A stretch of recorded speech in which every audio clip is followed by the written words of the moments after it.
Il existe un chiffre que personne ne veut regarder en face. 97%. 97% des gens qui naissent sur cette planète mourront sans jamais avoir connu l'abondance qu'ils étaient devenus chercher. Et le plus troublant, ce n'est pas ce chiffre. Le plus troublant, c'est que la majorité d'entre eux avaient toutes les capacités nécessaires pour y échapper. Ils avaient l'intelligence, ils avaient l'énergie. Certains avaient même les opportunités posées juste devant eux, à portée de main. Et pourtant, ils sont restés bloqués, année après année, décennie après décennie, jusqu'à ce que le temps referme la porte définitivement. Alors pose-toi une question simple, mais dérangeante. Si ce n'est ni l'intelligence, ni le travail, ni même la chance qui sépare les 3% des 97% restants, alors qu'est-ce que c'est? La réponse que tu vas entendre aujourd'hui n'est presque jamais enseignée. Elle dérange parce qu'elle retire les excuses les plus confortables. Elle dérange parce qu'elle place la responsabilité exactement là où personne n'a envie de la voir. Mais si tu restes jusqu'à la fin, quelque chose en toi va basculer. Pas demain, pas la semaine prochaine. Maintenant, pendant que tu écoutes. La plupart des gens pensent que la pauvreté est une question de circonstances. Un mauvais départ dans la vie, une famille sans argent, un pays sans opportunité, un manque de diplôme, de relations, de chance au bon moment. Et il est vrai que les circonstances jouent un rôle. Personne ne le nie.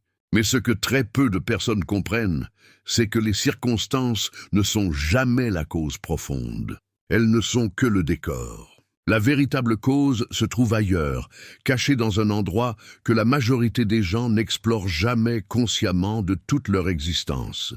Cet endroit, c'est l'image intérieure qu'une personne porte d'elle-même.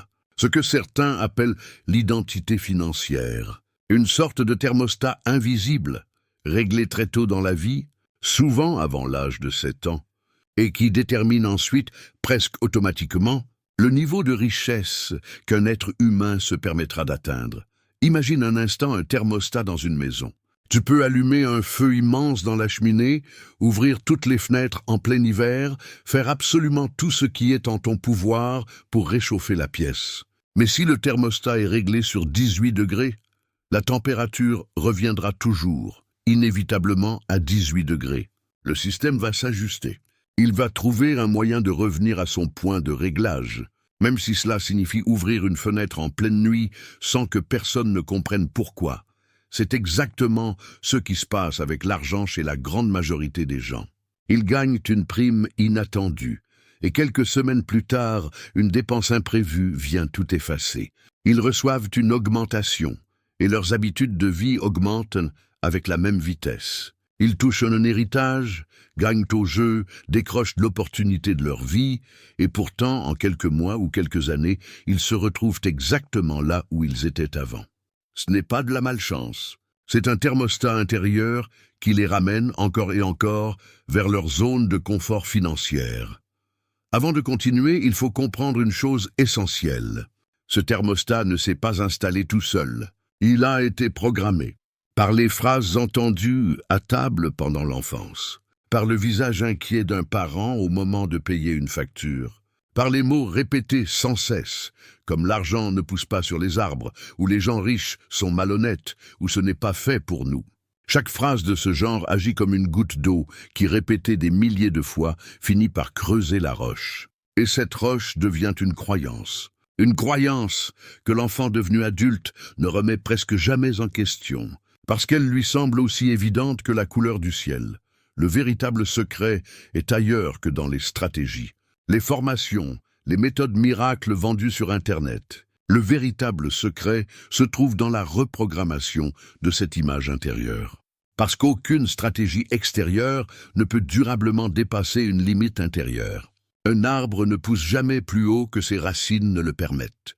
Et un être humain ne devient jamais plus riche, de façon durable, que l'image qu'il porte de lui-même ne le permet. Voici ce qui est fascinant.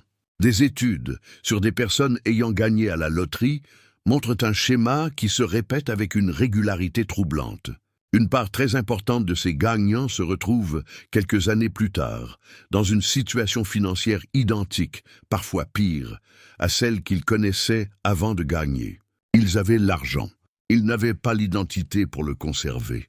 Et lorsque l'argent extérieur dépasse l'image intérieure, quelque chose en l'être humain, inconsciemment, cherche à rétablir l'équilibre. Il dépense sans réfléchir. Il investit dans des projets voués à l'échec. Il prête à des gens qui ne rembourseront jamais. Ce n'est pas de la bêtise. C'est un mécanisme psychologique profondément ancré, qui pousse chacun à revenir vers ce qu'il croit, tout au fond de lui, mériter. Mais alors, pourquoi les 3% échappent-ils à cette règle? Pourquoi certains, partis de rien, parfois d'un milieu bien plus difficile que la moyenne, finissent par construire une abondance durable, transmise parfois sur plusieurs générations?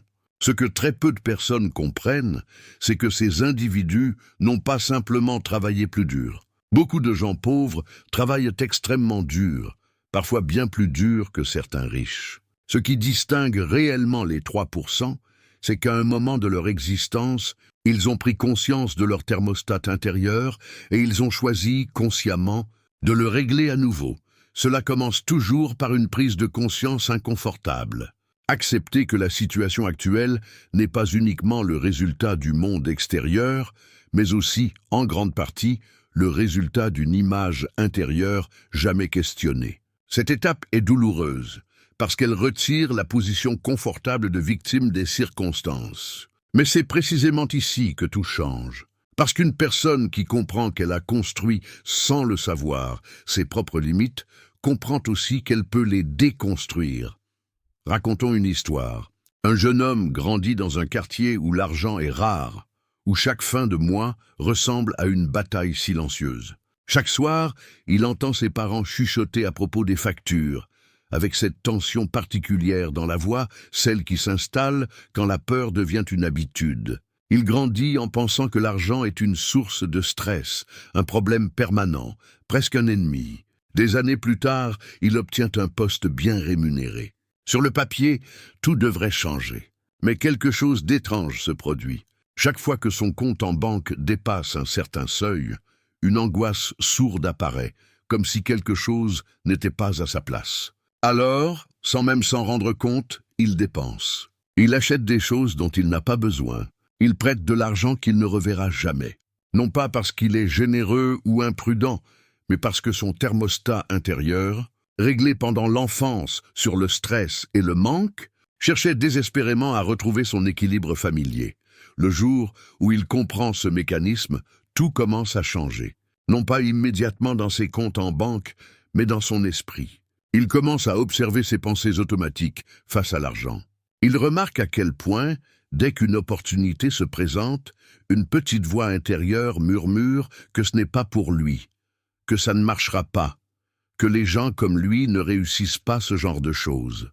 Et pour la première fois, au lieu de suivre cette voie comme il l'avait toujours fait, il choisit de la questionner. C'est exactement ce que très peu de personnes osent faire.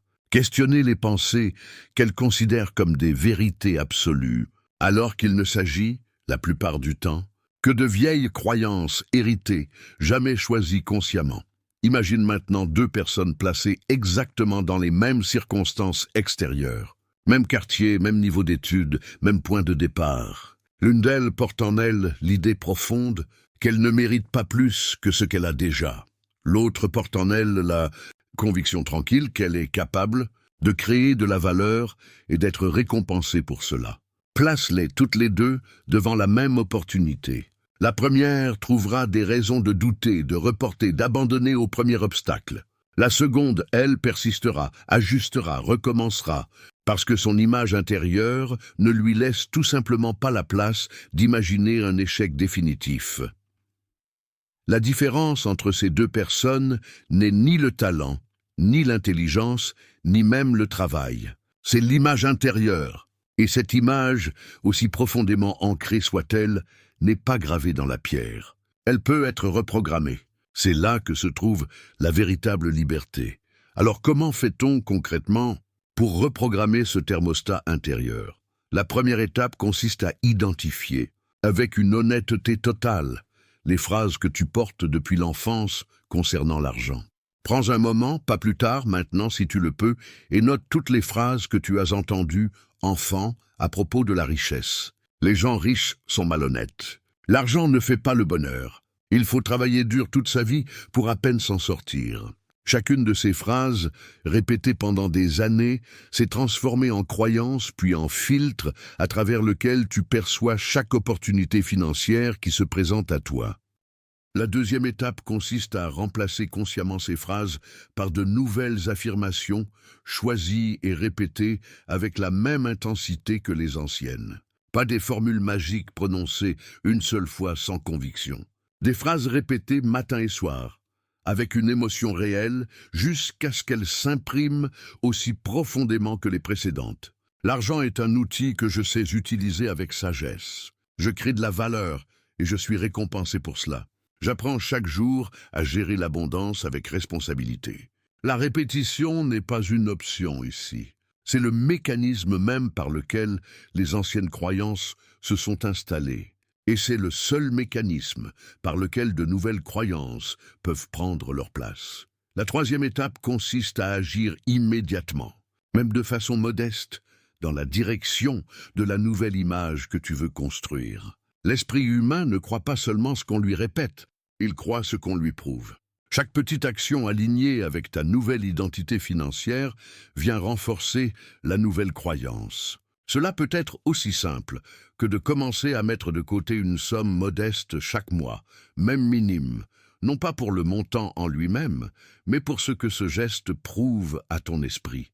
Il prouve que tu es désormais quelqu'un qui gère son argent avec intention, et non plus quelqu'un qui le subit. La quatrième étape consiste à surveiller de très près ton environnement. Les personnes que tu fréquentes le plus souvent influencent, plus que tu ne l'imagines, ton thermostat intérieur. Si les conversations qui t'entourent tournent constamment autour du manque, de la peur, de la critique envers ceux qui réussissent, ton esprit absorbe ce climat comme une éponge absorbe l'eau.